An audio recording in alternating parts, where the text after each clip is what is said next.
अस्सलाम वालेकुम नाज़रीन, आप देख रहे हैं पाकिस्तान आज रात और मैं हूं शहजाद इकबाल। नाज़रीन, पिछले चंद महीनों से मेमो गेट, मेहरान गेट और इसके अलावा जो कंटेम्प्ट ऑफ कोर्ट केस चल रहा है या एनआर इम्प्लीमेंटेशन केस चल रहा है, उस पर बहुत ज़्यादा बहस हुई है। मीडिया में जो है गुफ्तगू होती रही, पब्लिक डिस्कशंस का मौजू भी यही था और इसके अलावा सुप्रीम कोर्ट भी जो है एक्टिवली इन तमाम केसेस को सुन रही थी। लेकिन इस दौरान हम ये भूल गए कि इस मुल्क में दूसरे मसाइल भी मौजूद हैं जिसको हल करना मौजूदा हुकूमत की जिम्मेदारी है, जिसमें अवाम के मसाइल हैं और इसके अलावा जो बढ़ती हुई करप्शन थी, बैड गवर्नेंस थी, मिस मैनेजमेंट थी, उसको रोकना, ये सब जिम्मेदारी जो है हुकूमत की है। लेकिन हमने देखा मीडिया भी बहुत ज़्यादा इस पर तवज्जो नहीं दे रहा था और सुप्रीम कोर्ट भी, जैसे मैंने बताया, कि दूसरे केसेस पर जो है समात पर समात हो जा रही थी। लेकिन आज एक मरतबा फिर पाकिस्तान स्टील मिल का केस सामने आया, पाकिस्तान रेलवेज़ का केस सामने आया और जो फैक्ट्स एंड फिगर्स हमारे सामने आए हैं वो डरा देने वाले खौफनाक फिगर्स हैं। सिर्फ मिसाल के तौर पे मैं रखना चाहूँगा पाकिस्तान स्टील मिल के हवाले से जो आज एक फॉरेंसिक रिपोर्ट पेश की गई है सुप्रीम कोर्ट में, उसमें फ़खरुद्दीन इब्राहिम साहब जो कि स्टील मिल की तरफ से केस लड़ रहे हैं, उन्होंने बताया कि इस रिपोर्ट में लिखा हुआ है कि एक साल में इस इदारे में 26.5 अरब रुपए का नुकसान हुआ है, जिसमें से 10 अरब रुपए करप्शन की नज़र हो गया, 4 अरब रुपए बिजनेस लॉस है और 11 अरब रुपए जो है वो मिस मैनेजमेंट की वजह से नुकसान हुआ है इस इदारे को। और आज भी हर रोज इस इदारे को 40 मिलियन रुपए का नुकसान होता है और 1.2 अरब रुपए का नुकसान जो है इस इदारे को एक महीने में होता है। तो ये बड़े ही खौफनाक फिगर्स हैं। अल्लाह जाने कि ये इदारा किस तरह चल रहा है और आगे किस तरीके से चलेगा। इसी तरह पाकिस्तान रेलवे की सिचुएशन भी जो है वो हम सबके सामने है। आए दिन जो है इनके पास तेल ख़त्म हो जाता है और फिर रेलवे इंतज़ामिया कहती है कि जहां ट्रेनें खड़ी हैं वहीं खड़ी हो जाएंगी, कल हमारे पास मज़ीद तेल नहीं है। तो ये मीडिया की भी जिम्मेदारी, कोर्ट्स की भी जिम्मेदारी है और यकीनन हुकूमत की भी जिम्मेदारी है कि इन इशूज़ को डील करें। अच्छा खासा टाइम मिल गया, अब तो मीडिया की तवज्जो इन इशूज़ से हट गई है। तो अब पूछेंगे आज के प्रोग्राम में कि क्या पिछले 4 साल में मौजूदा हुकूमत ने अपनी गवर्नेंस बेहतर करने का कोई इरादा रखा था, वो पूरा हुआ या नहीं हुआ है। 17 मार्च को जो है इस पार्लियामेंट से खिताब करेंगे सदर पाकिस्तान और मुमकिन है कि अपनी अचीवमेंट्स वो गिनवाएं।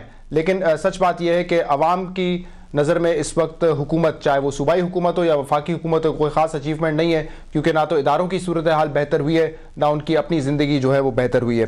मेरे साथ आज प्रोग्राम में मौजूद है तारिक फजल चौधरी साहब। आप मेंबर हैं नेशनल असम्बली के, आपका ताल्लुक है पाकिस्तान मुस्लिम लीग नून से। बहुत बहुत शुक्रिया तारिक फजल चौधरी साहब प्रोग्राम में तशरीफ़ लाने के लिए। लाहौर से हमें ज्वाइन कर रही हैं महरीन अनवर राजा साहिबा, पाकिस्तान पीपल्स पार्टी की मेंबर नेशनल असम्बली। बहुत बहुत शुक्रिया महरीन साहिबा प्रोग्राम में हमें ज्वाइन करने के लिए। और कुछ ही देर में हमें ज्वाइन करेंगे आमिर मतीन साहब, सीनियर जर्नलिस्ट हैं। पहले मैं शुरुआत आपसे करूंगा महरीन अनवर राजा साहिबा। करप्शन के हवाले से बात होती रही है पिछले 3-4 सालों में। बैड गवर्नेंस के इशूज़ भी हम मीडिया ने भी रेस किए हैं और आपसे भी यकीनन टॉक शोज़ पे इस पर बात होती रही है। पिछले 4-5 महीनों में हमने देखा कि इन इशूज़ पे इतनी ज़्यादा बात नहीं हो रही थी। मेमो गेट था, मेहरान स्कैंडल अब सामने आया है और दीगर इशूज़ पे बात हो रही है। तो हुकूमत को तो काफ़ी रिलीफ मिला होगा कि जो अवामी इशूज़ हैं, जो स्टेट ओन एंटरप्राइजेस की हालत है, उस पर तो तवज्जो ही नहीं है किसी की। बिस्मिल्लाहिर्रहमानिर्रहीम।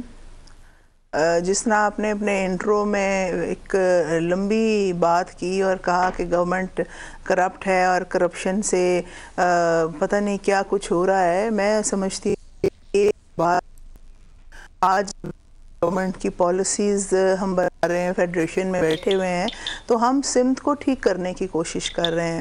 आज आपने देखा कि स्टॉक एक्सचेंज 5000 पॉइंट से 12,500 पॉइंट्स पे है। आज इंटरेस्ट रेट जो है वो 12% है और ये पहले 15% हुआ करता था। अगर इस तरह आप देखें तो ये मामलात बेहतरी की तरफ जा रहे हैं। पाकिस्तान पीपल्स पार्टी जब से हुकूमत में आई है, यके बाद दीगरे उसका साथ कॉन्स्पिरेसीज़ ने नहीं छोड़ा, चाहे वो मीमो की बात हो या दूसरी बात हो या कोई भी ऐसे मामलात हों, इसको डिरेल करने की हमेशा कोशिश की गई।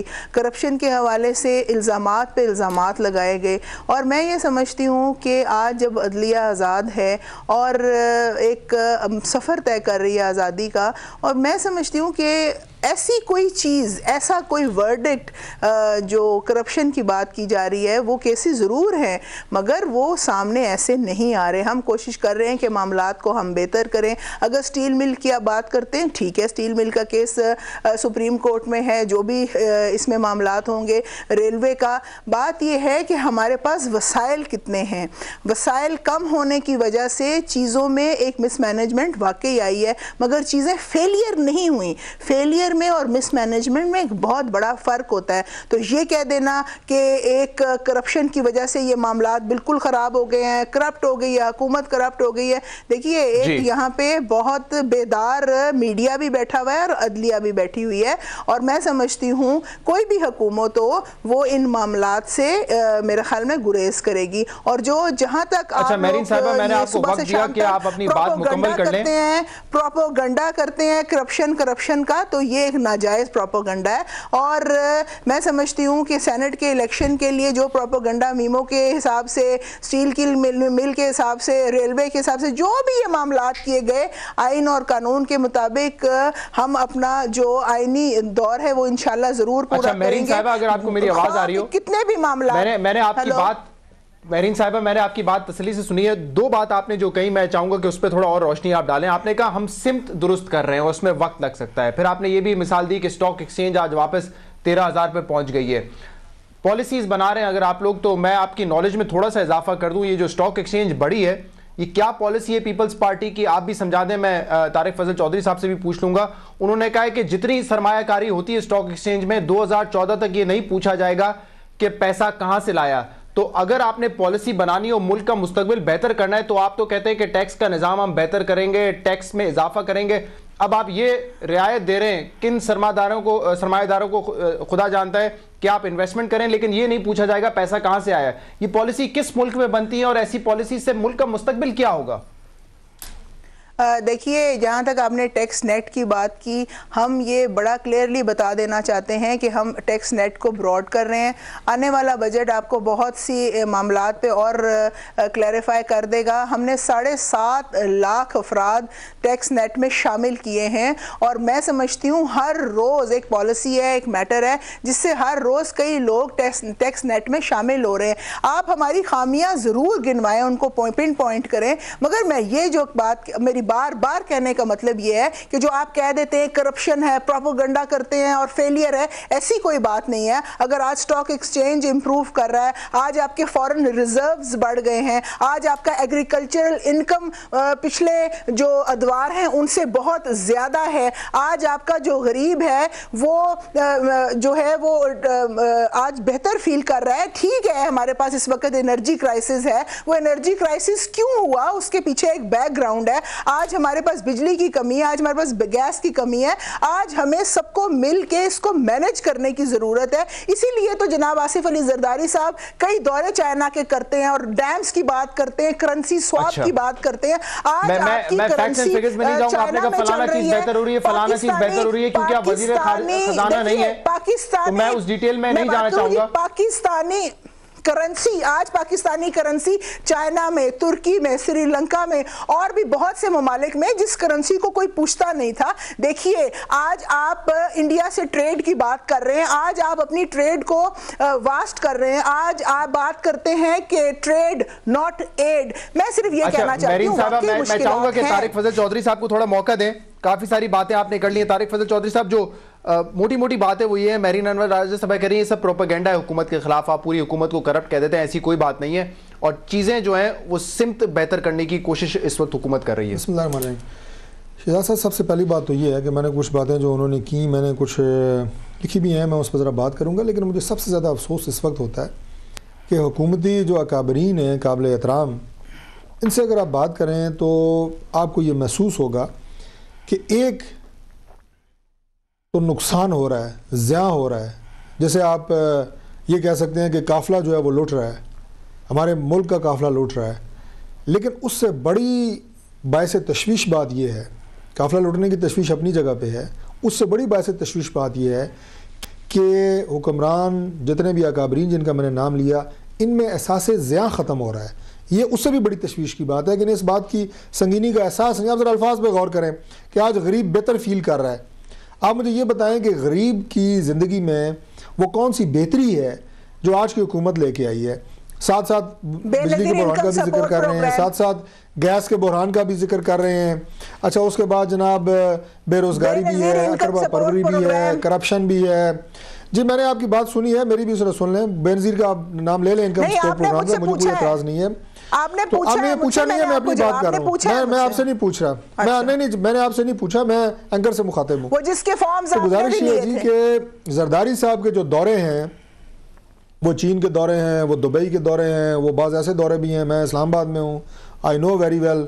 वो रात को दुबई जाते हैं, सुबह वापस आ जाते हैं। इन दौरों से मुल्क को कोई फ़ायदा नहीं हो रहा। ये दौरे क्या, असल चीज़ ये है कि आप लोगों को क्या दे रहे हैं। देखें, करेंसी आज पाकिस्तान की करेंसी डॉलर के मुकाबले में कहाँ खड़ी है, ज़रा आप मुझे बताएं।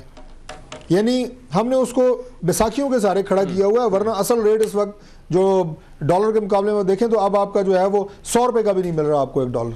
यहाँ पे डॉलर का रेट चला गया है। कहाँ पे हमारी करेंसी की मांग में इजाफा हुआ है। एक और बात जो उन्होंने कही, मैं ज़रा उनकी बातें करूँ, फिर एक दो बातें मैं अपनी आपको अर्ज़ करूँगा मुख्तसरन। कहते हैं जी कि फेलियर नहीं है। इससे बड़ा फेलियर क्या है कि आपका एक इतना बड़ा इदारा जो खुद सुप्रीम कोर्ट में अपना एफिडेविट दे रहा है कि एक महीने में 1.2 यानी 1 अरब 20 करोड़ रुपए का नुकसान कर रहा है। कहीं फेलियर कोई नहीं है। क्या फेलियर ये हो कि वो सारे के सारे मुलाजमीन बाहर निकल के इज्तिमाई खुदकुशी कर लें, इज्तिमाई खुदसोजी कर लें, इदारे को आग लगा दें? किस चीज़ को फेलियर कहते हैं? यानी वहाँ पे जो लोग काम कर रहे हैं उनका पेट वो इदारा नहीं भर रहा, आप उसमें पैसे झोंकी जा रहे हैं। 26 अरब रुपए का वो मान रहा है कि ये हमारा नुकसान है एक साल का।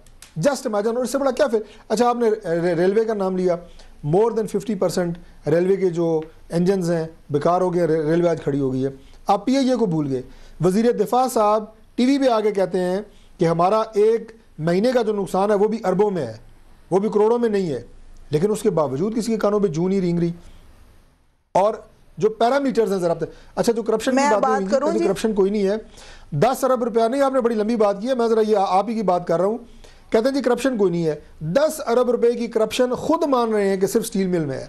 अच्छा, रेंटल पावर्स में कितनी करप्शन सुप्रीम कोर्ट ने वापस कराई है जी? शहजाद साहब मुझे आप बताएं। NICL स्कैंडल में कितने अरब रुपया सुप्रीम कोर्ट ने वापस कराया, आप मुझे बताएं। हज स्कैंडल में कितने इल्ज़ाम लगे, वो ज़रा आप मुझे बताएं। मैं आपको एक चीज़ सिर्फ अर्ज़ करना चाहता हूँ जी कि ये जो उन्होंने कहा जी कि गरीब जो है वो बेहतर फील कर रहा है, वो कैसे बेहतर फील कर रहा है? कल इनके एक और काबिल एहतराम दोस्त आए हुए थे एक प्रोग्राम में, उन्होंने जो बात की मैं हैरान हो गया। उन्होंने कहा जी लाहौर में 150 डिफरेंट प्रिंट आ गए हैं नए लॉन्स के, जो कपड़े नहीं होते लॉन, कहते हैं जी 150 प्रिंट नया आ गया है। आप कहते हैं जी कि गरीब परेशान है। गरीब कैसे परेशान है? गाड़ियां जो है वो जनाब बिक रही हैं, मोबाइल फ़ोन बिक रहे हैं। ये इनके पैरामीटर्स हैं। मैं हैरान हूँ। मैं चाहूंगा इस पर क्या पैरामीटर्स हैं इनके। मुझे एक ब्रेक की तरफ जाना है। मेरीन साहिबा, मुझे पता है आपने भी कुछ ऐड करना है। इस ब्रेक के बाद मतीन साहब सीनियर सहाफ़ी हैं, वो भी हमें ज्वाइन करेंगे और उनसे भी हम सवालात करेंगे कि मुल्क की क्या सिमत बेहतर हुई है और 4 साल में क्या गवर्नेंस और जो मिसमैनेजमेंट के इशूज़ थे वो ख़त्म होते रहे आहिस्ता आहिस्ता या उनमें इजाफा हुआ है। इस पर हम बात करेंगे एक वक्फे के बाद।